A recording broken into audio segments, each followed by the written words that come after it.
तिरुपति बालाजी आज भी सोना चुका रहे हैं, पर किसका और क्यों?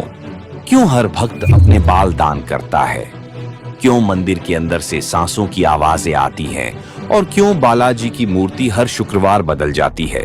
कहते हैं इस रहस्य को जिसने अधूरा सुना वह सच्चाई से हमेशा वंचित रह गया, क्योंकि भगवान विष्णु ने कहा था, अधूरा ज्ञान अंधकार से भी घातक होता है। पूरी कथा सुनो, क्योंकि यही कथा तुम्हारी आस्था का आईना है। स्वर्ग में हलचल। बहुत समय पहले जब पृथ्वी पर अधर्म बढ़ रहा था, मनुष्य अपने कर्म भूलकर केवल स्वार्थ में डूब चुका था। देवताओं की शक्ति भी कमजोर पड़ रही थी। इसी बीच नारद मुनि वैकुंठ पहुंचे और बोले, प्रभु, अब केवल आप ही सृष्टि का संतुलन वापस ला सकते हैं। भगवान विष्णु मुस्कुराए। उनकी आंखों में गहराई थी, पर साथ में एक छुपा हुआ दर्द भी। लक्ष्मी जी उनके बगल में बैठी थीं। विष्णु बोले, नारद, हर बार मैं किसी रूप में पृथ्वी पर गया, पर इस बार सृष्टि की रक्षा नहीं, एक अधूरा वादा पूरा करना है। नारद चकित हो गए। अधूरा वादा? किससे प्रभु? विष्णु ने बस इतना कहा, समय आने दो नारद, सब जान जाओगे। लक्ष्मी का पृथ्वी पर आगमन। कुछ समय बाद वैकुंठ में एक छोटी सी बात से विष्णु और लक्ष्मी जी के बीच मतभेद हुआ। कहते हैं लक्ष्मी ने विष्णु को किसी आशी के शाप से बचाने की कोशिश की, पर विष्णु ने यह मान लिया कि सब कुछ कर्म से ही ठीक होगा। लक्ष्मी ने कहा, यदि प्रेम में भी तर्क आ जाए तो भाव कहां रह जाता है, और वे क्रोधित होकर पृथ्वी पर चली गईं।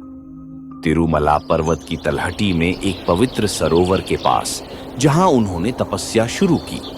विष्णु मौन रहे, पर उनके हृदय में रिक्तता थी। स्वर्ग में शांति थी, पर उनके भीतर तूफान। वे जानते थे सृष्टि चलाने वाला नियमों से नहीं, प्रेम से बंधा है।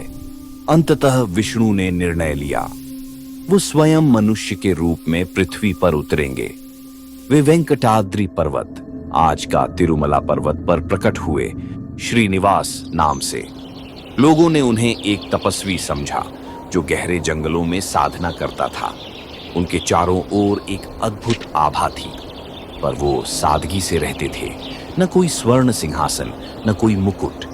एक बार एक बुजुर्ग साधु और उसकी गाय श्रीनिवास को रोज दूध देने लगी। कहते हैं एक दिन गाय स्वयं जंगल में चली गई और एक शिला के पास सारा दूध बहा दिया। जब साधु ने देखा तो वह क्रोधित हो गया और पत्थर पर चोट मारी। तभी उस शिला से रक्त बहने लगा। घबराए साधु ने देखा, वह कोई पत्थर नहीं बल्कि स्वयं भगवान का मस्तक था।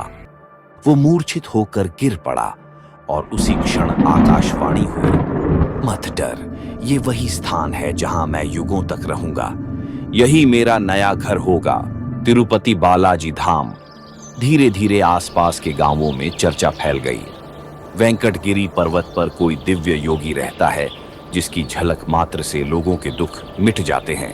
लोग श्रद्धा से उसे श्रीनिवास कहने लगे।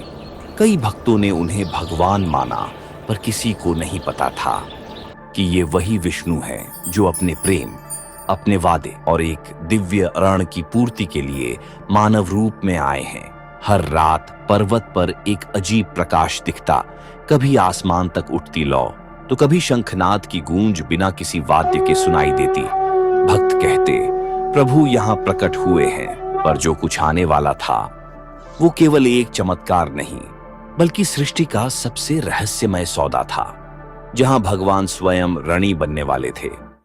आगे आप देखेंगे क्यों भगवान विष्णु ने देवी पद्मावती से विवाह किया और कैसे उन्होंने कुबेर देवता से सोना उधार लिया। एक ऐसा ऋण जो आज तक नहीं चुकाया गया। वेंकटाद्रि पर्वत की ढलानों पर हवा आज कुछ अलग थी। हर पत्ती, हर फूल, हर झरना जैसे किसी अद्भुत मिलन की प्रतीक्षा कर रहा था।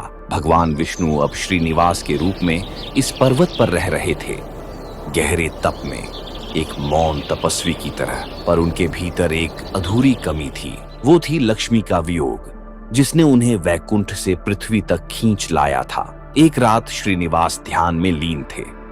अचानक उनकी आंखों के सामने एक प्रकाश फैला और उस प्रकाश में उन्होंने देखा एक कन्या कमल की पंखुड़ियों पर बैठी हुई, जैसे स्वयं लक्ष्मी का रूप। वह मुस्कुराई और लुप्त हो गई। सुबह होते ही श्रीनिवास ने सोचा, ये कौन थी? क्या यह कोई संकेत था? उसी दिन जब वे जंगल से गुजरे, उन्होंने वही चेहरा देखा, एक सुंदर राजकुमारी पद्मावती का, जो एक कमल तालाब के पास हंस रही थी। उनकी आंखों में वही शांति थी जो वैकुंठ में थी, वही दिव्यता जो केवल लक्ष्मी में थी। पहली ही दृष्टि में श्रीनिवास जान गए, ये वही आत्मा है जिससे उनका प्रेम अधूरा रह गया था। राजकुमारी पद्मावती आकाशराज और रानी धरानी देवी की पुत्री थीं। कहा जाता है कि वे स्वयं देवी लक्ष्मी का पुनर्जन्म थीं, जो विष्णु से क्रोधित होकर पृथ्वी पर आई थीं।